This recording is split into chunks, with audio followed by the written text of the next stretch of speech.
Economics class 10th CBSE development chapter है first, उसका second video बना रहे हैं हम। उसमें स्टार्ट करेंगे आज नेशनल डेवलपमेंट से। If, as we have seen above, individuals seek different goals, then their notion of national development is also likely to be different. Discuss among yourself on what India should do for development. जैसा कि हमने ऊपर देखा, यदि लोगों के लक्ष्य भिन्न है तो उनकी राष्ट्रीय विकास के बारे में धारणा भी भिन्न होगी। आपस में इस विषय पर चर्चा कीजिए कि भारत को विकास के लिए क्या करना चाहिए। Most likely you would find that different students in the class have given different answer to the above questions. संभव है कक्षा के विभिन्न विद्यार्थियों ने उपयुक्त प्रश्नों के अलग अलग उत्तर दिए होंगे। In fact, you might yourself think of many different answers and not be too sure of any of these. हो सकता है आपने स्वयं इन प्रश्नों के बहुत से उत्तर सोचे हो और उनमें से किसी एक के विषय में आप स्वयं भी निश्चित नहीं हो। It is very important to keep in mind that different person could have different as well as conflicting notions of a country's development. ये समझना बहुत आवश्यक है कि देश के विकास के विषय में विभिन्न लोगों की धारणाएं भिन्न या परस्पर विरोधी हो सकती है। However, can all the ideas be considered equally important? लेकिन क्या सभी विचारों को बराबर महत्व दिया जा सकता है? और if there are conflict, how does one decide? या यदि परस्पर विरोधी है तो निर्णय कैसे किया जाए? What would be fair and just path for all? सभी प्रश्नों के लिए न्यायपूर्ण और सही राह क्या होंगी? We also have to think whether there is a better way of doing things. हमें ये भी सोचना होगा कि क्या कार्य करने का तरीका कोई बेहतर हो सकता है। Would the idea benefit a large number of people or only a small group? क्या इस विचार से बहुत से लोगों को लाभ होगा या कुछ को ही? National development means thinking about this questions. राष्ट्रीय विकास का अभिप्राय सब प्रश्नों पर विचार करना है।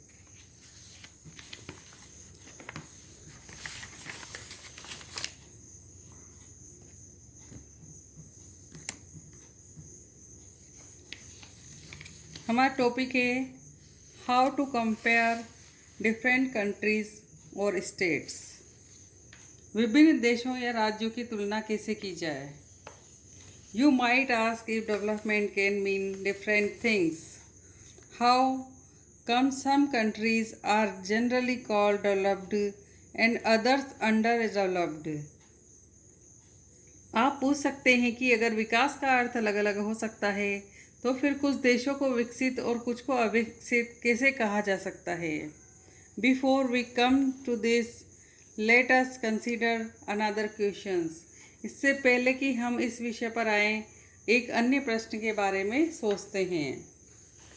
When we compare different things, they could have similarities as well as differences. जब हम भिन्न भिन्न चीज़ों की तुलना करते हैं तो उनमें समानता और अंतर दोनों हो सकते हैं। Which aspect do we use to compare them? हम इनकी तुलना करने के लिए किन पहलुओं का प्रयोग करते हैं? Let us look at students in the class itself. How do we compare different student? They differ in their height, health, talent and interest. हम विभिन्न विद्यार्थियों की तुलना कैसे करते हैं? उनमें ऊंचाई, स्वास्थ्य, प्रतिभा, रुचि के अनुसार अंतर है। The healthiest student may not be the most studious one. हो सक उनमें हो सकता है सबसे स्वस्थ विद्यार्थी सबसे पढ़ाकू विद्यार्थी न हो. The most intelligent student may not be the friendliest one. सबसे बुद्धिमान विद्यार्थी हो सकता है मित्रता का व्यवहार न रखता हो. So, how do we compare student? तो हम विद्यार्थियों की तुलना कैसे करते हैं? The creation we may use depends on the purpose of comparison. हम तो मापदंड का प्रयोग करेंगे, वह तुलना के उद्देश्य पर निर्भर करेगा. We use different criterion to choose a sports team, a debate team, a music team or a team to organize a picnic. खेलकूद टीम, वाद विवाद टीम, संगीत टीम या पिकनिक के लिए टीम, सबके चयन के लिए एक अलग मापदंड होंगे. Still, if for some purpose we have to choose the criterion for the all-round progress of children in the class, how shall we do it?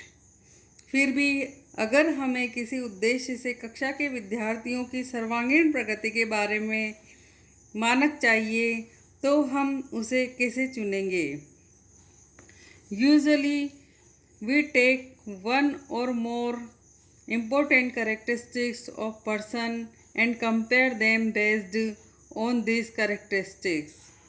सामान्यतः हम व्यक्तियों की एक या दो महत्वपूर्ण विशेषताएं लेकर उनके आधार पर तुलना करते हैं. Of course, there can be differences about what are important characteristics that should form the basis of comparison. Friendliness and spirit of cooperation, creativity और marks secured. तुलना के लिए क्या महत्वपूर्ण विशेषताएं चुनी जाएं, इस पर मतभेद हो सकते हैं. विद्यार्थियों का मित्रतापूर्ण व्यवहार और सहयोग भावना और उनकी रचनात्मकता या उनके द्वारा प्राप्त अंक. This is true of development too. For comparing countries, their income is considered to be one of the most important attributes. Countries with their higher income are more developed than other with less income. यही बात विकास पर लागू होती है. देशों की तुलना करने के लिए उनकी आय सबसे महत्वपूर्ण विशेषता समझी जाती है. This is the base on the understanding that more income means more of things of human beings need. जिन देशों की आय अधिक है उन्हें कम आय वाले देशों से अधिक विकसित समझा जाता है. ये समझ पर आधारित है कि अधिक आय का अर्थ है मानवीय आवश्यकताओं की सभी वस्तुओं का अधिक होना.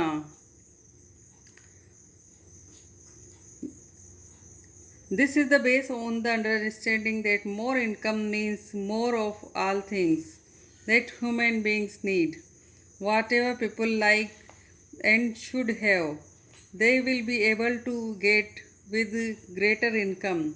So greater income itself is considered to be one important goal. जो भी लोगों को पसंद है और जो उनके पास होना चाहिए वे उन सभी वस्तुओं को अधिक आय के द्वारा प्राप्त कर पाएंगे.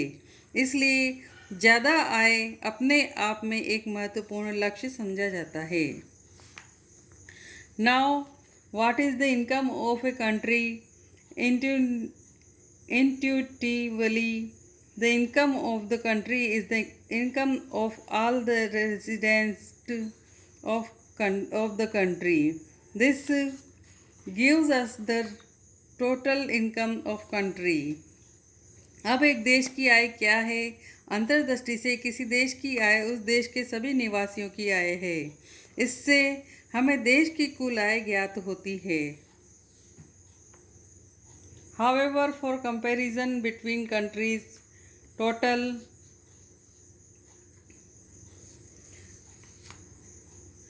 income is not such a useful measure. Since countries have different population, Comparing total income will not tell us what an average person is likely to earn. लेकिन देशों के बीच की तुलना करने के लिए कुल आय इतना उपयुक्त माप नहीं है, क्योंकि देशों की जनसंख्या अलग अलग होती है। कुल आय की तुलना करने से हमें ये माप ज्ञात नहीं होगा कि औसत व्यक्ति क्या कमा सकता है। Are people in one country better off than others in a different country? Hence, we compare the average income, which is the total income of the country divided by its total population. The average income is also called per capita income. क्या एक देश के लोग दूसरे देशों के लोगों से बेहतर है? इसलिए हम औसत आय की तुलना कैसे करते हैं, जो कि देश की कुल आय को कुल जनसंख्या से भाग देकर निकाली जाती है। औसत आय को प्रति व्यक्ति आय भी कहा जाता है।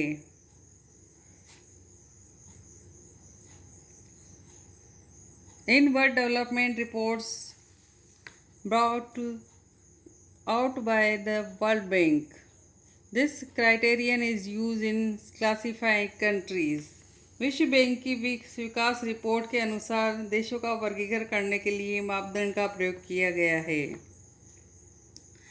Countries with per capita income of US dollar 12,236 per annum and above in 2016। यहाँ पर एनम इनकम निकाली गई है US डॉलर के अनुसार 2016 की 12,236 और called rich countries and those with per capita income of US dollar 1005 और less are called low income countries. जिन कंट्रीज की per capita income US dollar 1005 या इससे भी कम है, उनको लो कैपिटल इनकम निकाली गई है। India comes in the category of low middle income countries because it's पर capita income in 2016 was just US dollar 1840 per annum. हम जो अभी बुक यूज़ कर रहे हैं उसमें 2012 की इनकम दी गई है। लेटेस्ट आंकड़े 2016 के हैं, तो वो मैंने आपको बता दिए हैं। अब 2012 के आंकड़े भी बता देती हूँ। 2012 में US डॉलर थी 12616 पर एनम और इस पर 2012 में थी, और इसकी जो लो कैपिटल इनकम निकाली गई थी वो थी US डॉलर 1035। इसके बाद पर कैपिटा इनकम जो थी मिडिल इनकम कंट्रीज़ वाले देशों की पर कैपिटा इनकम थी 2012 में it just US dollar 1530 per annum. और rich countries including countries of Middle East and certain other small countries are generally called developed countries. समृद्ध देश, जिनमें मध्य पूर्व के देश और कुछ अन्य देश छोटे देश शामिल नहीं हैं, को आमतौर पर विकसित देश कहा जाता है। इसी का ही अगला टॉपिक है इनकम एंड अदर क्राइटेरिया।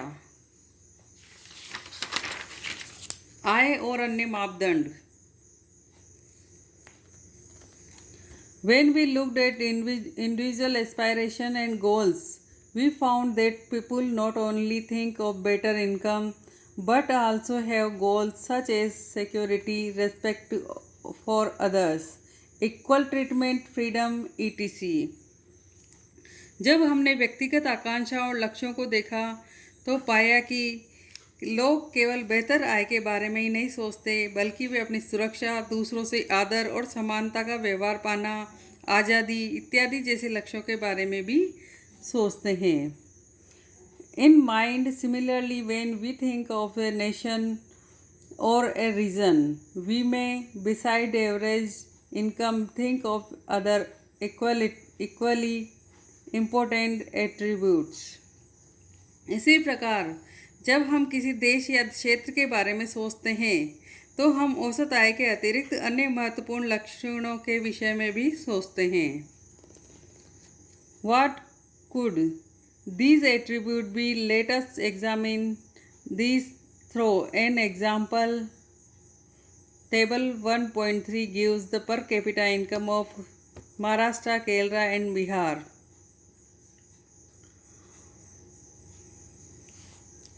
ये विशेषताएं क्या हो सकती है, इसका निरीक्षण हम उदाहरण के द्वारा करते हैं। तालिका 1.3 महाराष्ट्र, केरल और बिहार की प्रति व्यक्ति आय दर्शाती है। Actually, these figures are of the per capita net state domestic product at current prices of 2011-12. Let us ignore what this complicated term exactly means. Roughly, we can take it to be per capita income of the safe. वास्तव में ये आंकड़े वर्ष 2011-12 कोई वर्तमान कीमतों पर प्रति व्यक्ति निवल राज्य घरेलू उत्पाद के हैं। अभी हम इस जटिल शब्द का क्या वास्तविक अर्थ है उसे छोड़ देते हैं। मोटे तौर पर हम इसे राज्य की प्रति व्यक्ति आय मान सकते हैं। हम देखते हैं कि इतने राज्यों में तीन राज्यों में महाराष्ट्र की प्रति व्यक्ति आय सबसे अधिक है। We find that of the three, Maharashtra has the highest per capita income and Bihar is at the bottom. और बिहार सबसे पीछे है। This means that on the average of a person, Maharashtra earned rupees 101314 in 1 year, whereas on an average person in Bihar would earn only around rupees 23,435. So, if per capita income were to be used to as the measure of development, Maharashtra will be considered the most development and Bihar and the least development state are the three. Now let us look at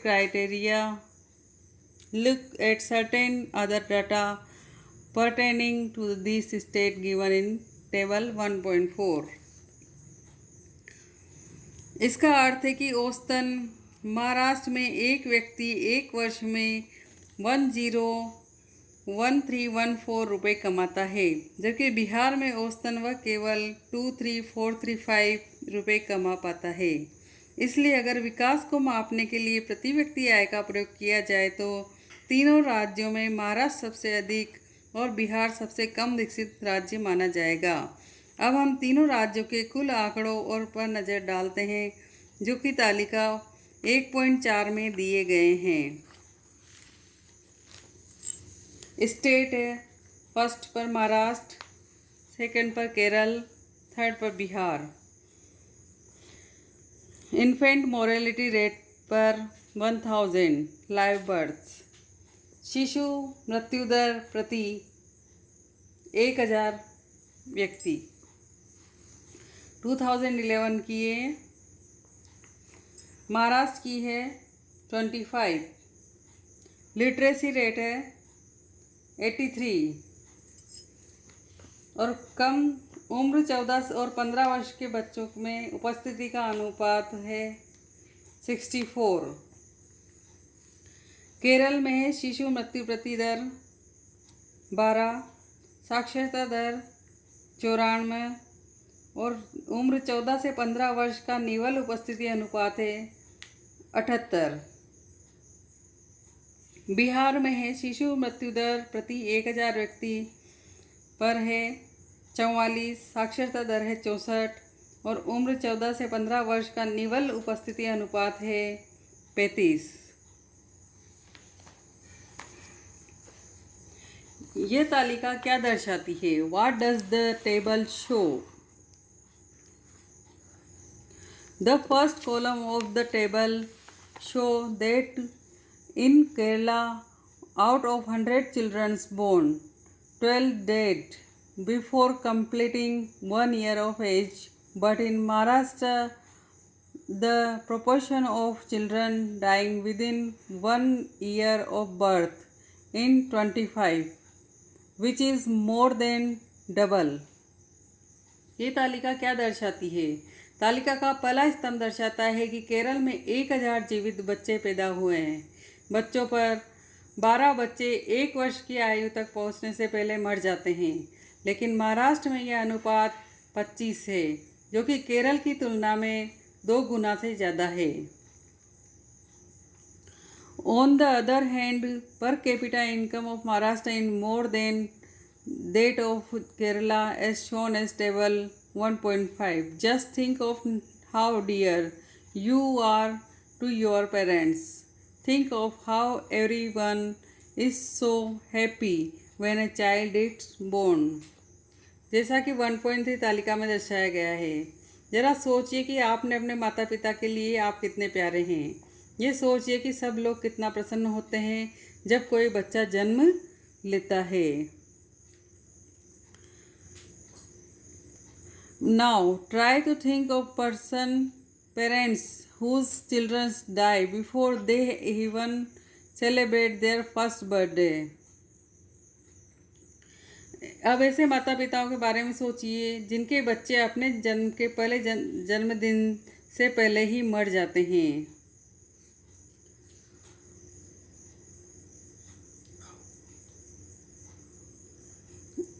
How painful it must be to these parents. Next, note the year to which this data pertains.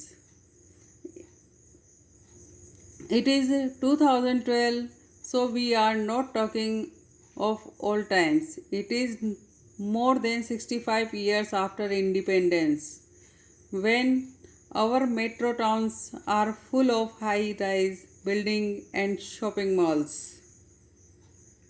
ऐसे माता पिता को कितना दुख महसूस होता होगा। दूसरा, ये देखिए कि यह आंकड़े किस वर्ष के हैं। यह वर्ष 2012 के हैं, तो हम बहुत पुराने समय की बात नहीं कर रहे हैं। यह हमारी स्वतंत्रता के 65 वर्ष के बाद की बात है, जब हमारे देश के बड़े शहर ऊंची ऊंची इमारतों और ख़रीदारी के लिए शॉपिंग मॉल से भरे हुए हैं। The problem does not end with the infant mortality rate. The last column of table 1.4 shown more than 2/3 of children age 14-15 are not attending school beyond class 8th. समस्या शिशु मृत्यु दर पर समाप्त नहीं हो जाती। तालिका 1.4 का अंतिम स्तंभ दिखाता है कि बिहार के लगभग 14-15 वर्ष के बच्चे स्कूल भी नहीं पहुंच पाते। अर्थात यदि आप बिहार के किसी स्कूल में पढ़ते होते तो आपकी कक्षा 1/4 से अधिक बच्चों आपकी कक्षा में 1/4 से अधिक बच्चे गायब होते।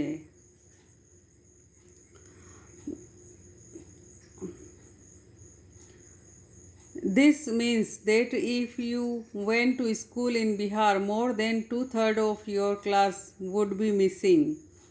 Those who could have been in school are not there. If this had happened to you, you would not be able to read what you are reading now. जिन बच्चों को स्कूल में होना चाहिए था वे वहाँ नहीं होते। अगर ये आपके साथ होता तो आप अभी यहाँ पर पढ़ न पाते होते। यहीं पर ही आपका सेकंड पार्ट पूरा होता है।